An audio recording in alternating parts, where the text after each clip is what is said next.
On this week's Whiteboard Weekly, I'm going to be sharing 5 blog ideas for your care business.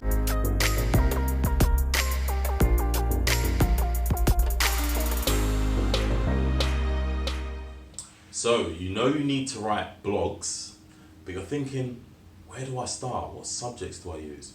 No issues. Let me share 5 with you. The very first one, how to decide what type of care is right for you or your loved one. Really valuable subject from a user's point of view.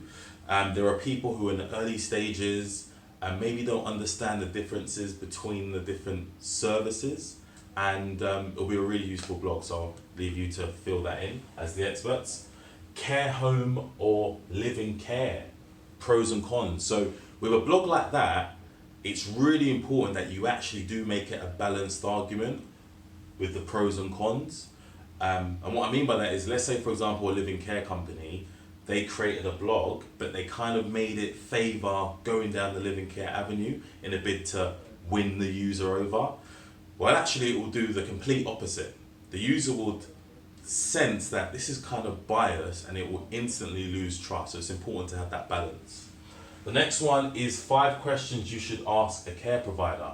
So taking this out of care for 1 second, one of my team members is buying a property for the very first time with a partner, and she's currently going on viewings, and it's kind of like when you go to the viewing, what do I ask? The place looks lovely, but what are the core questions which should help me guide my decision?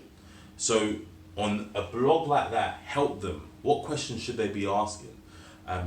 What is the CQC rating, or what is CQC anyway? Imagine someone who's looking for care for the very first time and they don't even understand all this industry jargon. Help them out on that front. Tips, caring for parents living with dementia.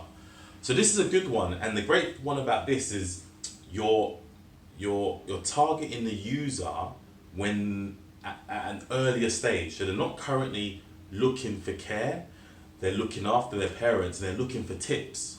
But later on down the line, if for example you provide useful content and you became the thought leader to them, the place where they can go for information, when it comes to looking for care, you know where they're going to go.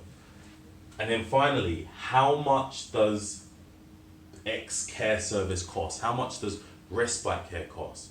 How much does a nursing home cost? How much does living care cost? This is a huge one. A lot of people search that as well. So you can use, you can give a lot of valuable information, give ranges. Some people don't like to give the price on their website, which is fine, but you can point them to useful resources like the government website, payingforcare.org. That's what it's called. And it's really useful. They can put in their area they want to, where their parents live in, and it will give them an average of the cost. So if you can be that knowledge resource, it really does put your business in a great position. Look forward to seeing you at next week's Whiteboard Weekly.